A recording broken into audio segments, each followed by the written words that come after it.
Bismillahirrahmanirrahim. Assalamualaikum warahmatullahi wabarakatuh. Innal hamdalillah, salatan wa salaman ala Rasulillah sallallahu alaihi wasallam wa ala alihi wa ashabihi wa man tabi'ahu bi ihsanin ila yaumiddin. Tsumma amma ba'du. Puji dan syukur senantiasa dan tidak pernah bosan-bosannya kita panjatkan kehadirat Sang Maha Pencipta Allah Subhanahu wa taala, yang mana dengan limpahan karunia-Nya, rahmatnya, hidayahnya serta anugerahnya kepada kita semua, kita kembali masih diberikan kesempatan, kesehatan dan usia panjang oleh Allah untuk sama-sama dan senantiasa mengabdikan diri kita di jalannya dengan menjalankan segala perintahnya dan menjauhi semua larangannya.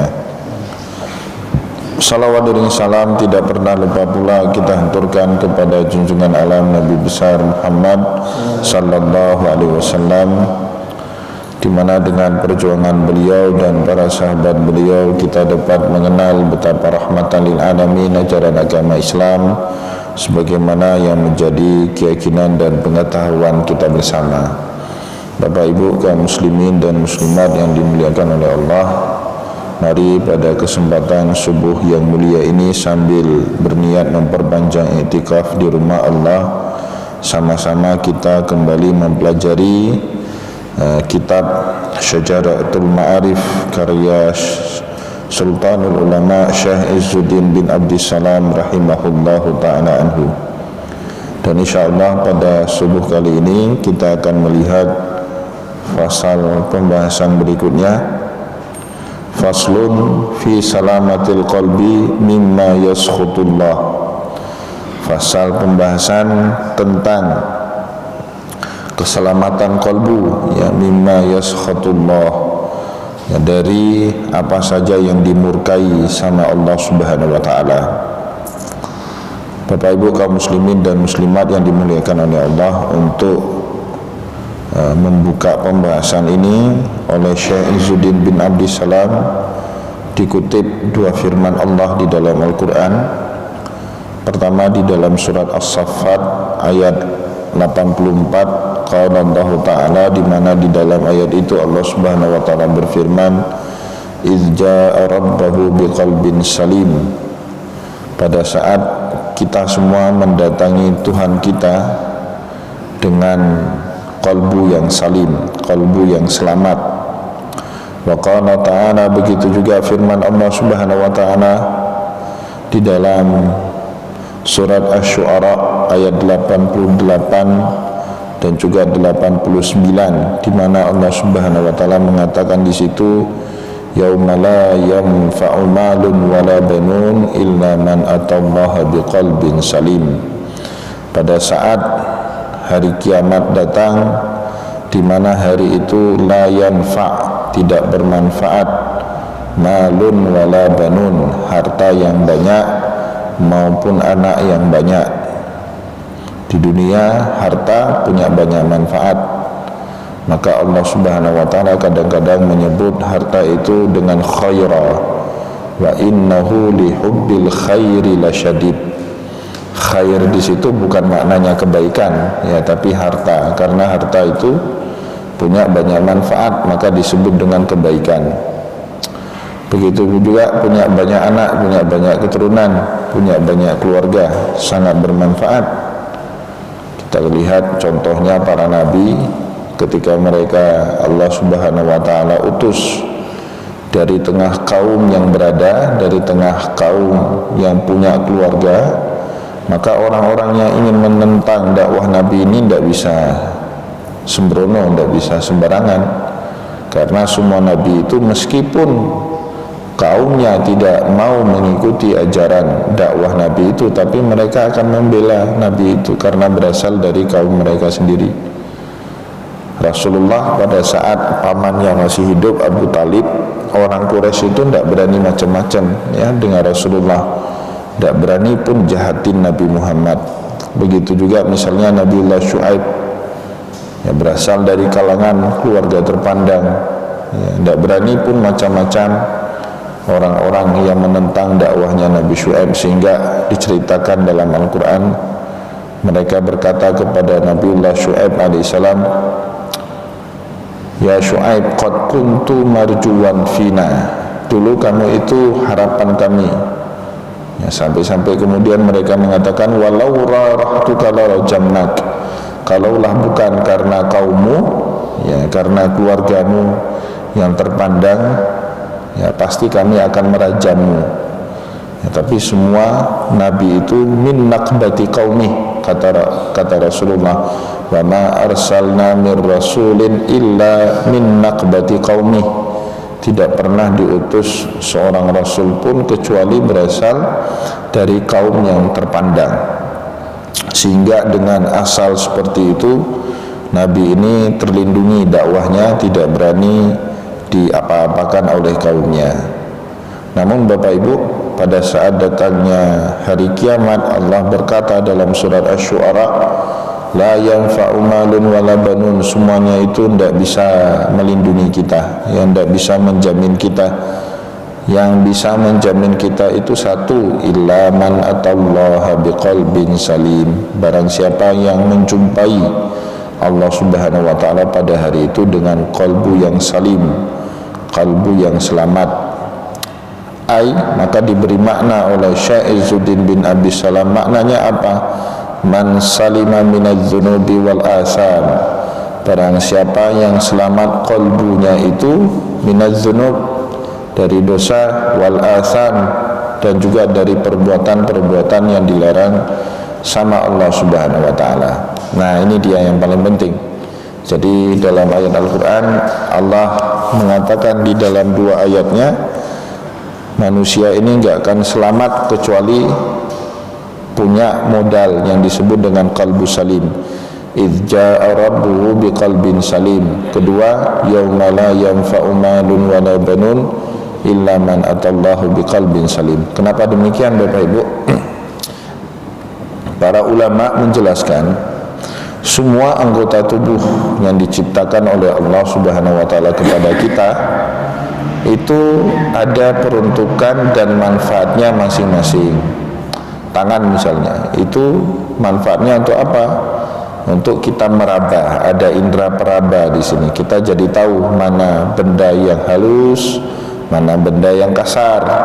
Juga dengan tangan kita bisa memegang benda dan memindahkannya ke tempat yang lain. Jadi itu fungsi daripada tangan, sebagaimana peruntukannya yang Allah Subhanahu wa ta'ala ciptakan pada kita. Telinga kita gunakan untuk mendengar, ya. Mata kita gunakan untuk melihat. Otak kita gunakan untuk berpikir. Nah, pertanyaan kemudian, untuk bisa kenal dengan Allah Subhanahu wa ta'ala itu, indera atau anggota tubuh yang mana kita pakai? Apakah dengan indera pendengaran kita bisa mengenal Allah atau bisa ma'rifatullah? Tidak sanggup Bapak Ibu. Wahyu saja diberikan kepada para rasul melalui perantara malaikat. Kenapa? Karena wahyu jika diberikan langsung oleh Allah bisa meledak ini bumi, mendengar kalamullah itu seperti apa. Oh, bisa enggak kita mengenal Allah Subhanahu wa ta'ala itu dengan menfungsionalkan mata kita? Juga tidak bisa. Buktinya mana? Nabiullah Musa alaihissalam dulu minta melihat kepada Allah. Qala rabbi arini anzur ilaik, dijawab sama Allah, qala lan tarani, kamu tidak akan bisa lihat saya. Mata manusia ini tidak bisa menjangkau Allah Subhanahu wa ta'ala. Walakin nandur ilal jabal, kalau kamu masih ngotot ingin lihat Allah, lihat ke arah jabal, Bukit Tursina. Fa in istaqarra makanahu fasawfa tarani, jika gunung Tursina itu masih kokoh tetap pada tempatnya, kata Allah, fasawfa tarani, pasti kamu akan melihat saya. Apa yang terjadi kemudian? Falamma tajalla rabbuhu lil jabali ja'alahu dakka, pada saat Allah Subhanahu wa ta'ala memanifestasikan wujudnya pada Bukit Tursina, ya, karena manusia itu atau makhluk atau apapun Bapak Ibu ingin menampakkan diri harus punya manifestasi gambar gunung. Ya, nggak mungkin kita bisa melihat gambar kecuali kita coret-coret di kanvas atau coret-coret di kertas. Maka kertas itu menjadi sarana manifestasi lukisan kita itu ya. Jadi Allah ingin memanifestasikan dirinya pada wujud Bukit Tursina, ja'alahu daka, hancur Bukit Tursina, bergetar. Wa kharra Musa sa'iqa, Nabiullah Musa alaihissalam jatuh pingsan. Maka oleh karena itu para ulama kemudian mencari tahu dari sekian banyak anggota tubuh, dari sekian banyak indera yang Allah bekali manusia, yang mana ini yang dengan komponen itu manusia bisa mengenali Allah Subhanahu wa taala. Setelah dicari-cari jatuhnya pada kalbu. Ya, kalbu itulah komponen yang Allah Subhanahu wa taala benamkan dalam diri manusia, dan dengan kalbu itu Bapak Ibu manusia bisa mengenali Tuhan yang telah menciptakannya. Dan kalbu itu letaknya di mana? Kalau kata Rasulullah di dalam satu hadis ketika ditanya sama sahabat, ya Rasulullah, kalbu dan juga tempat berseminya ketaatan. Jadi tempat berseminya ketaatan itu bukan di otak, Pak. Kalau di otak itu tempat berseminya kecerdasan ya.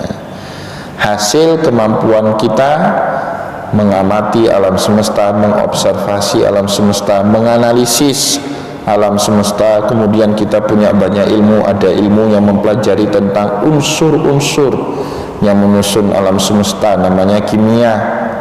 Ilmu yang mempelajari benda-benda hidup di alam semesta, namanya biologi, ya kan? Ilmu yang mempelajari tentang peristiwa-peristiwa di alam semesta, namanya fisika. Ilmu yang mempelajari ukuran-ukuran di alam semesta, namanya matematika.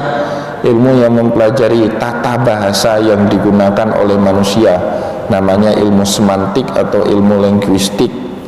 Itu hasil kecerdasan. Jadi tempat berseminya kecerdasan itu otak.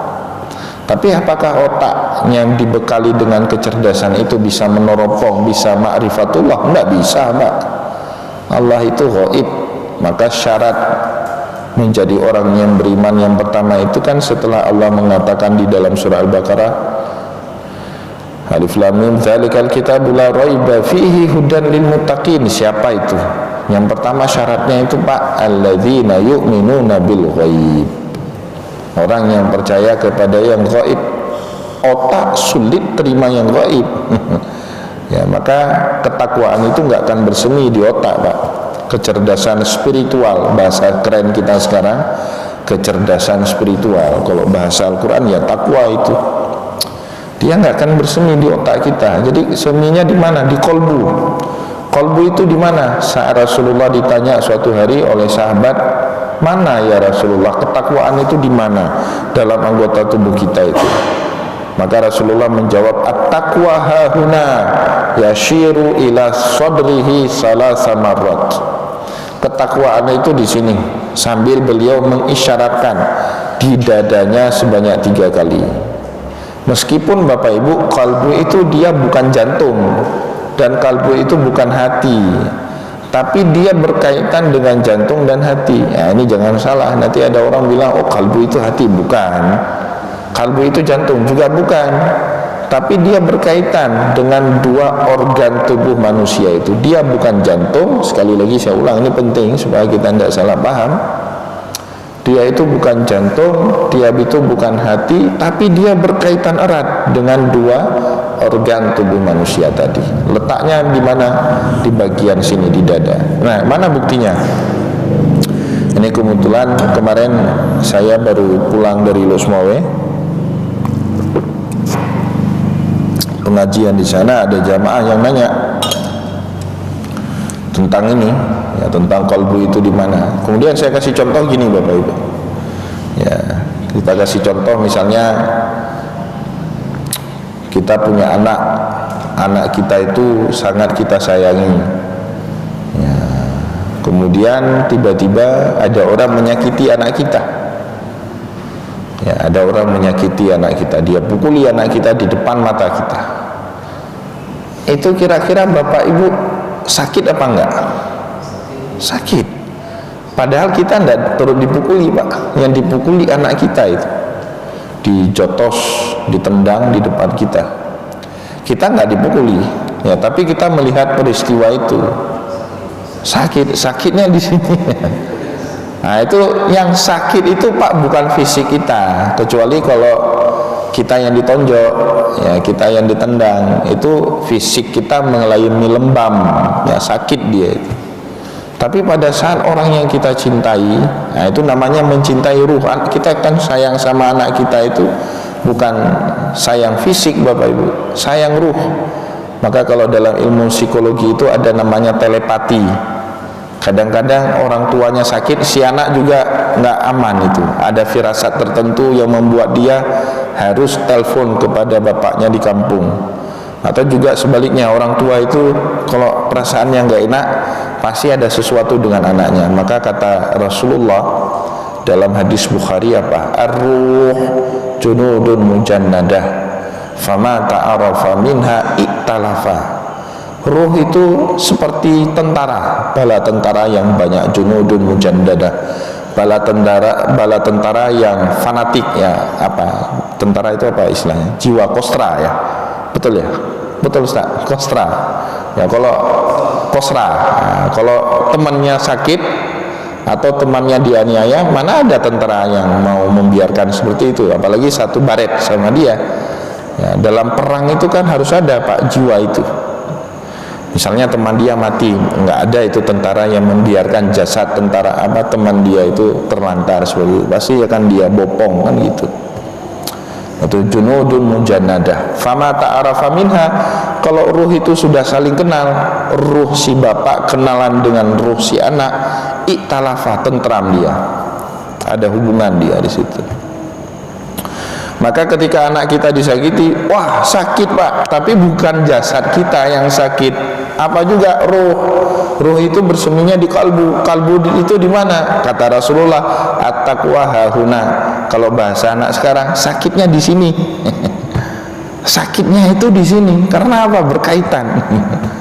Tapi bukan jantung dan bukan hati. Maka Bapak Ibu, dalam cerita Rasulullah pada saat dia diasuh sama ibu susuannya Halimatu bin Abi Zu'aib As-Sa'diyah, atau kita kenal dengan sebutan Halimatu Sa'diyah, yang dioperasi itu bukan otak Nabi, ya, tapi disebut dalam hadis itu fasyaqqa sadrahu, yang dibelah itu, yang dioperasi itu dadanya, di bagian dadanya Nabi Muhammad, ya, karena disitulah letak kalbu itu.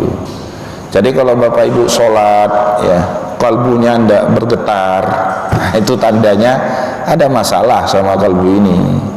Kayak otak, Pak, dijelasin sama guru kita 5 kali 5 25, kita nggak nyambung, kok bisa 25? Seharusnya kan 5 kali 5 itu 10. Kita tidak bisa bedakan antara tambah dengan kali.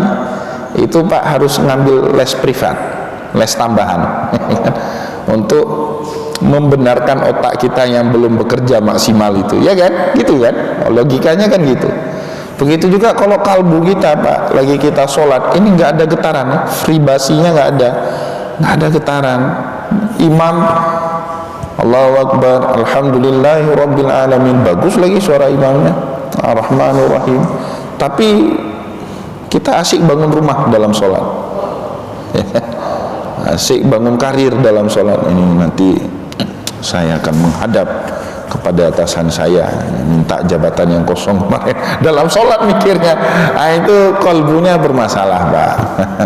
Kalbunya nggak salim itu, ya.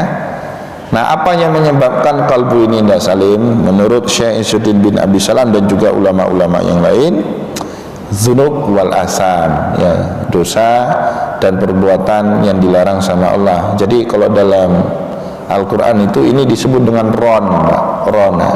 Ada kan ayat Al-Quran itu kalla bal rona ala qulubihim. Ron itu muncul di mana, Pak? Kulub.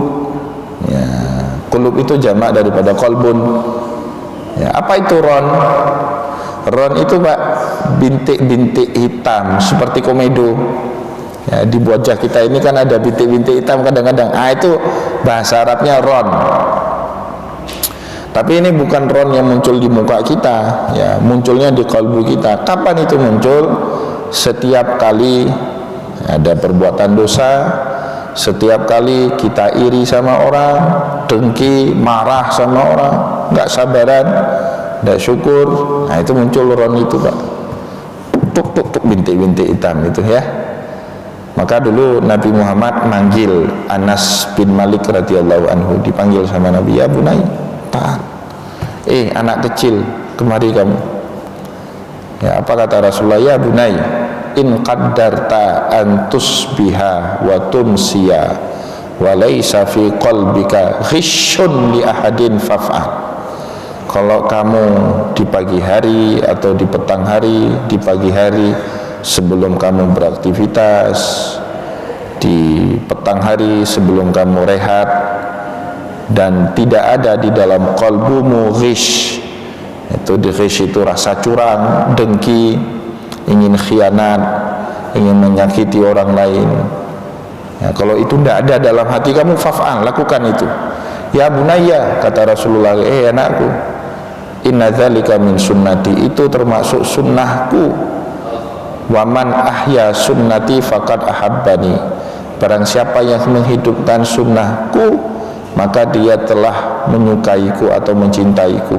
Wah, ini sering saya bilang, jadi sunnah Nabi itu bukan hanya jenggotan, Pak, bukan hanya celana cingkrang, tapi hatinya penuh dengki sesama muslim. Bukan itu sunnah Nabi. Yang paling penting ini, nggak ada ghishun, nggak ada dengki kita sama muslim itu. Beda ya silakan, tapi jangan saling merendahkan, kan gitu. Memang Rasulullah membuka pintu beda bagi kita. Untuk apa saling merendahkan? Kalau saling merendahkan kan masuk kedengkian dalam hati kita itu. Ya, kata Rasulullah, wa man ahya sunnati faqad ahabbani, barang siapa menghidupkan sunnahku dalam kalbunya, dia mencintaiku. Wa man ahabbani kana ma'i fil jannah, barang siapa yang mencintaiku, maka kelak dia bersamaku di dalam surga. Nah, ini kalbun, ya. Jadi kalau kalbun itu, Pak, dengki kita, marahan sama orang, menganggap diri yang paling baik, itu muncul bintik hitam itu, bintik hitam. Nah, itulah yang disebut sama Allah dengan ron. Kalla bal rona ala qulubihim bima kanu yaksibun. Kalau gejala penyakitnya masih bintik hitam, Pak, itu pergi ke dokter umum, selesai. Sakit flu, demam, batuk, iya kan? Kalau nggak sembuh-sembuh, pergi ke dokter umum, dikasih antibiotik, apalah, dikasih obat, vitamin, selesai. Tapi Bapak Ibu, kalau ron itu terlalu banyak, bintiknya terlalu banyak, bahkan sudah melapisi kalbu kita, membentuk sedimentasi, lapis, berlapis-lapis, sudah hitamnya itu bukan bintik-bintik lagi, tapi sudah hitam semua. Nah, itu namanya toba'ah, bukan lagi ron. Sudah tercetak itu dalam hati kita, hitam itu. Maka dalam surah Al-Ahzab ada firman Allah, kadzalika yatba'ullahu ala qulubil ladzina la yu'minun. Begitulah Allah mencetak, melapisi hatinya orang-orang yang tidak beriman, dikasih hidayah mentok, tidak mau. Kalau masuk telinga kanan, keluar telinga kiri masih mending, sempat terlintas itu dalam dirinya. Ini mentok, Pak, telinga kanannya juga nggak tembus, ya. Jadi itu disebut dengan toba'ah. Nah, kalau orangnya sudah terlapisi kalbunya saking banyaknya dosa seperti ini, itu tidak memada pergi ke dokter umum, ya harus ke dokter spesialis, ya harus ada ritual khusus itu, ya dalam Islam namanya tobat, harus ada zikir khusus, ya. Bahkan kalau dalam tarekat, Syekh Maulana Sulaiman Az-Zudi, salah satu guru tarekat Naqsyabandiyah, itu harus puasa putih, ya harus menghindar dari makanan daging. Kalau orang yang sudah parah seperti ini, kalau mau khusyuk balik, dia nyebut nama Allah, dia betul-betul ingat, bukan hanya sekedar nyebut, tapi memang di dalam kalbunya ada getaran. Nah, itu dia harus hindari makanan-makanan tertentu, salah satunya daging, ya. Kenapa daging? Dalam kurikulum kedokteran aja ada, Pak, nggak boleh makan daging. Masa kami orang tasawuf tidak boleh punya kurikulum yang sama seperti itu? Ini heran juga saya ini.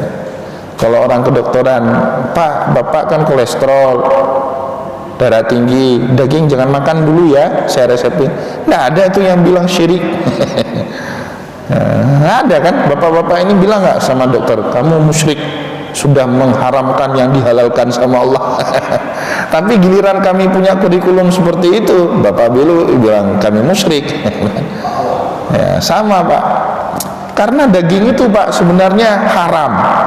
Nah ini ambil nih, lebih keras lagi saya bilang, haram daging itu, semua daging haram. Ikan, Bapak Ibu perlu ngucap bismillah nggak? Hah? Waktu nyembelih ikan perlu ucap bismillah? Nggak perlu kan?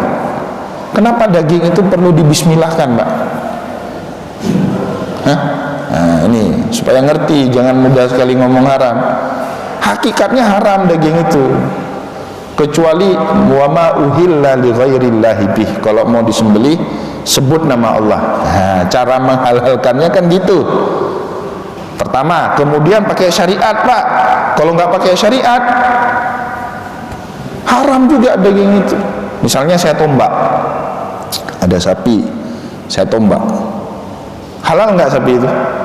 Atau saya tabrak sapi itu mati, kemudian saya sate dia, halal nggak? Haram Pak, pakai syariat. Apa syariatnya? 3 urat harus putus. Wadijan, urat tempat keluar darah harus putus. Mari, urat tempat makanan, saluran makanan dan minuman harus putus. Hulkum, urat tempat bernafas harus putus. 3 urat itu salah satu tidak putus, hewan itu bangkai. Sudah putus ini 3 tapi tidak ucap basmalah, bangkai, nggak boleh makan. Ya, jangan asal ngomong ya, cuman kita banyak diamnya Pak ya, Ustaz Sofyan ya. Nah, saya sering diam aja, haram ini sudah menghalalkan ya, kan dia nggak baca kitab.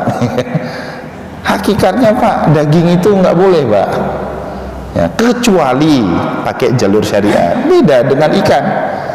Bapak Ibu petik buah apel, sembelih buah apel itu baca bismillah nggak?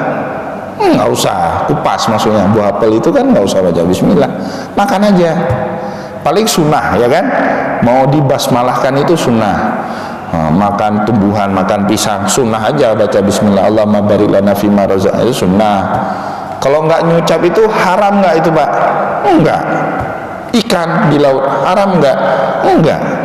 Sate aja ikan itu, atau kuah buat asam keeng, nggak usah pakai basmalah, enggak apa-apa Pak, boleh makan. Tapi daging enggak. Hakikatnya gitu Pak. Nah ini terpancing saya ngomong hakikat, padahal enggak boleh ngomong. Tapi ya sudahlah ya, supaya jadi pengetahuan bagi kita semua ya. Qalbun salim ya, maka penting sekali jaga qalbun salim. Salah satu agak sulit kita khusyuk zikir sama Allah kalau banyak zunub ya, kemudian masih doyan juga makan hewan-hewan seperti itu ya, maka dalam kurikulumnya ditahan dulu, paling lama 20 atau 40 hari dalam tarekat Naqsyabandiyah ya. Setelah itu ya silakan konsumsi lagi. Udah sembuh kok ya kan. Kalau sudah kolesterolnya rendah ya makan lagi daging nggak apa-apa. Nah ini kalau mau khusyuk zikir sama Allah, tapi itu dalam ilmu tarekat nanti seperti itu diajari.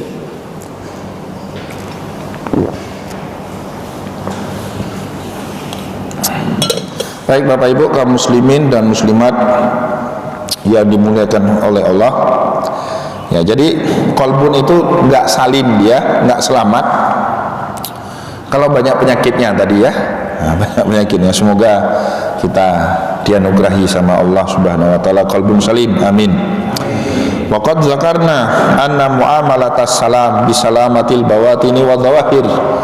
Pada fasal-fasal sebelumnya Syekh Izzuddin bin Abi Salam sudah menyebut atau mengkaji atau menjelaskan kepada kita anna muamalatas salam, keselamatan itu bagaimana cara kita bermuamalah supaya muamalah kita itu selamat ya, caranya bisalamatil bawatini wa dhawahiri, dengan keselamatan batin dan zahir kita minal ma'asi, dari perbuatan maksiat. Nah itu caranya. Jadi muamalah dengan keselamatan itu hanya bisa dicapai dengan bisalamatil bawatin, dengan batin yang salim, dengan batin yang lurus, batin yang damai, dan batin yang salam, dan juga zahir yang salam, ya, zahir yang beres. Ini Bapak Ibu, itu menarik sekali dibahas sama Imam Al-Ghazali dalam kitab Kimia Us-Sa'adah. Kita Bapak Ibu punya batin alhamdulillah beres, misalnya ya, qalbu kita beres, akhlak kita beres, tapi ada salah satu dari anggota tubuh kita kurang beres, itu agak sulit kita punya muamalah dengan sesama manusia beres, agak sulit, meskipun bisa tapi sulit. Misalnya Bapak Ibu ada gangguan di pencernaan, ya, misalnya mau sholat khusyuknya sulit banget, salimnya sulit, itu lagi mau sholat lagi enak-enaknya naik angin ke dada, itu sudah buyar. Ya, sakit itu bisa menyebabkan rasa yang berbeda di dalam kalbu kita. Nah, maka kemudian nggak hanya selamat batin, tapi zahir juga harus selamat. Ya, Bapak Ibu punya pendengaran baik, ya, tapi sebelum sholat pendengaran kita ini kita gunakan untuk mendengar ghibah orang yang sangat rahasia. Biasanya Bapak Ibu kalau ada peristiwa rahasia sampai kepada kita, omongan orang terhadap orang lain, ya gitu kan, dan omongan itu kepada orang yang kita hormati, misalnya ini orang sangat kita hormati, tiba-tiba kita duduk di kedai kopi sebelum sholat dengar ghibah. Nah, hasil dari dengar itu kemudian kita sholat, masuk dalam sholat kita. Aduh, imam lagi baca Al-Fatihah, dalam kalbu kita, aduh, nggak terbayang saya Bapak itu bisa melakukan itu. Nah, kan sudah lain. Kenapa? Karena meskipun batinnya selamat, tapi telinganya tidak selamat tadi dari dengar-dengar yang gitu-gituan, Pak.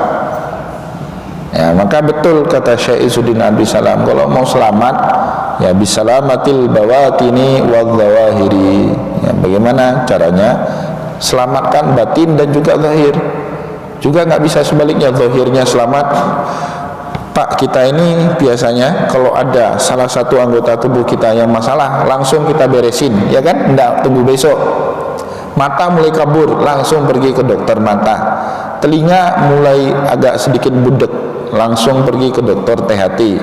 Nggak nunggu besok kita itu. Ya, begitu juga seharusnya dengan batin kita, Pak. Kalau ini ada masalah, ini harus cari siapa ini yang bisa menyembuhkan kalbu kita ini, agar dia sensitif balik, ya, sensitif balik dengan rasa, dengan Allah. Nah, ini yang disebut dengan ghaflah, ya.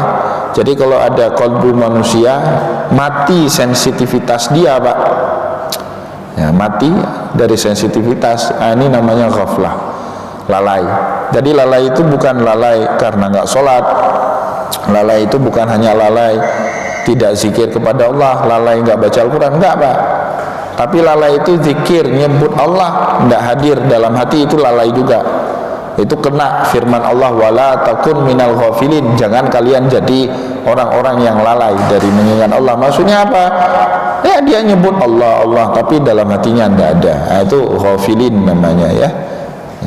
Jadi sekali lagi bisalamatil bawatini wadzawahiri minal ma'asi, dari perbuatan maksiat, wal mukhalifati, dari yang senang didebatkan, dipertentangkan oleh manusia dalam kehidupan sehari-hari. Ini maka Imam Al-Ghazali, Bapak Ibu, dalam kitab Ihya jilid pertama ada satu bab panjang lebar dia bahas, namanya afatul jadal, bahayanya debat. Bahaya betul itu. Orang yang senang debat, Bapak Ibu, nggak masuk kesadaran kepada hadratul ilahiyah, itu nggak masuk kepada dia.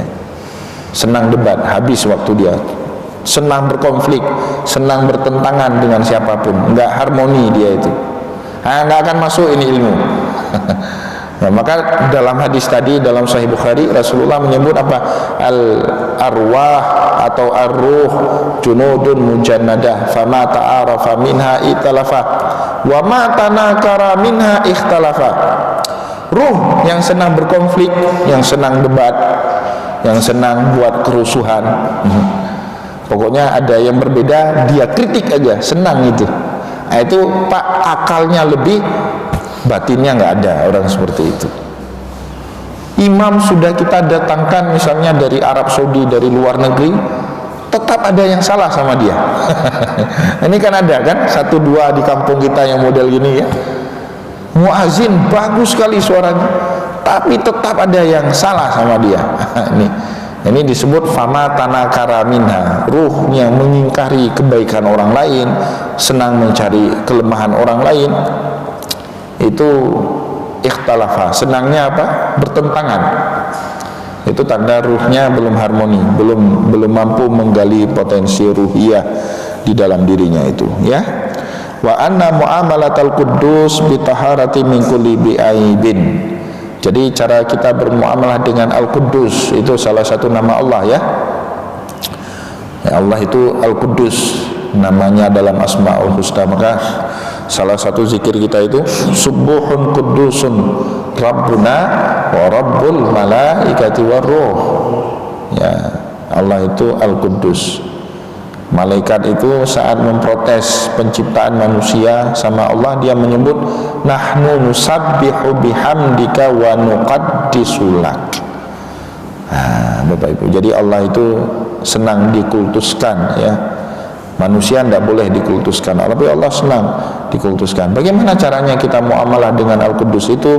Bitaharati min kulli aibin. Caranya mensucikan diri dari segala aib, ya. Salat dalam definisi ulama tasawuf beda betul dengan salat dalam definisi ulama fikih. Misalnya, ya, ini saya kasih contoh, Pak. Salat menurut ulama fikih didefinisikan sebagai af'alun makhsusatun muftatahatun bitakbiri wa mukhtatamatun bitaslim. Salat itu dalam definisi fikih gerakan-gerakan khusus yang dimulai dengan takbir dan ditutup dengan salam. Apa gerakan-gerakan khusus di situ? Ruku, i'tidal. I'tidal samalah sama orang berdiri waktu upacara bendera, kan berdiri juga, tapi berdirinya beda. Ini berdiri khusus setelah ruku, namanya i'tidal. Berbeda dengan berdiri saat upacara atau kena strap, kena di lokal, ya itu beda dengan berdiri dalam sholat. Nah, itu definisinya ulama fikih. Ulama tasawuf mendefinisikan sholat, misalnya Syekh Ibnu Athaillah Iskandari di dalam kitab Al-Hikam, beliau mengatakan sholat itu apa? As-salatu hiya, kata beliau, tuhratun lil qulub min adnasi dzunub. Sholat itu, kata beliau, tuhratun lil qulub, sarana untuk menyucikan jiwa, sarana untuk membersihkan kalbu. Dari apa? Min adnasidz dzunub, dari kotoran-kotoran dosa yang boleh muncul bintik-bintik di dalam kalbu kita. Seperti penjelasan kita tadi, itu tempat yang paling baik, Pak, sholat. Dan apa yang dikatakan oleh para ulama tasawuf ini senada, selaras dengan yang disabdakan oleh Rasul. Coba nanti Bapak Ibu baca di dalam hadis Muslim, Abdullah bin Abbas radhiyallahu anhu mengatakan apa? Innal abda idza qama yusalli, seorang hamba kalau dia menegakkan salat, utiya bizunubihi, pada saat dia takbir itu, maka menurut ulama tasawuf takbiratul ihram itu maknanya berbeda dengan takbiratul ihram menurut ulama fikih.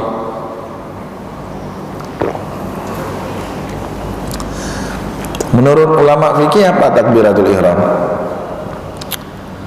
Dengan takbir itu kita nggak boleh melakukan hal-hal yang boleh di luar sholat. Benar, Pak, bukan salah. Benar. Dengan takbiratul ihram Bapak Ibu kan nggak boleh lagi ngomong, ya kan? Nggak boleh lagi ngomong. Kalau ngomong batal sholat. Nggak boleh lagi jalan-jalan.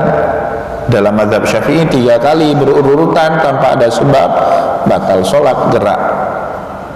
Ya, betul kata para ulama fikih. Tapi ulama tasawuf memaknakan takbiratul ihram jauh daripada itu.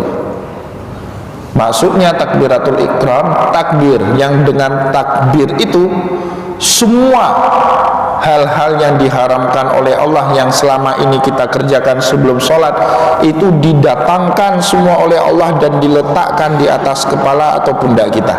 Hadis Nabi tadi bilang, innal abda idza qama yusalli utiya bidzunubihi, didatangkan semua dosa-dosanya, fawudiat ala ra'sihi wa atiqihi, kemudian dosa-dosanya itu diletakkan pada kepalanya, diletakkan pada pundaknya. Fakullama sajada aw raka'a tasaqatat anhu, setiap kali dia kemudian ruku atau setiap kali dia kemudian sujud, tasaqatat anhu, dosa-dosanya lebur, jatuh dengan ruku dan lebur dengan sujud yang dia lakukan. Maka para ulama tasawuf nggak salah juga Bapak Ibu kalau dia definisikan sholat itu apa? Sholat itu as-salatu hiya tuhratun lil qulub, sarana untuk membersihkan kalbu dari apa? Min adnasid dzunub, dari dosa-dosa yang dilakukan oleh manusia sebelum dia mengerjakan sholat. Maka dalam hadis yang lebih sahih Rasulullah mengatakan apa? Salawatul khamsi wal jum'ah ilal jum'ah wa ramadan ila ramadan mukaffiratun ma bainahuma idza jtunibatil kabair. Dari satu waktu sholat ke waktu sholat yang lain, ya, dari satu Jumat ke Jumat berikutnya, dari satu Ramadan ke Ramadan tahun akan datang. Mukaffiratun ma bainahuma, menjadi penghapus dosa. Nah, ini bukti. Jadi sholat itu untuk menghapus dosa kita, ya. Mukaffiratun ma bainahuma, selama idza jtunibatil kabair, selama dia tidak mendekat dosa besar. Bahkan kata Imam Nawawi, kalau dosa kecil sudah tidak ada, dosa besar pun jadi lebur dengan sholat yang kita kerjakan itu. Baik Bapak Ibu kaum muslimin dan muslimat yang dimuliakan oleh Allah, kita padakan pertemuan kita di subuh yang berbahagia ini. Semoga apa yang kita sampaikan di subuh ini ada manfaatnya buat kita semua. Saya mohon maaf jika ada kesilapan kata dan kesalahan sikap. Allah muwaffiq ila aqwamit thariq. Wa nasrun minallah fatun karim. Wassalamualaikum warahmatullahi wabarakatuh.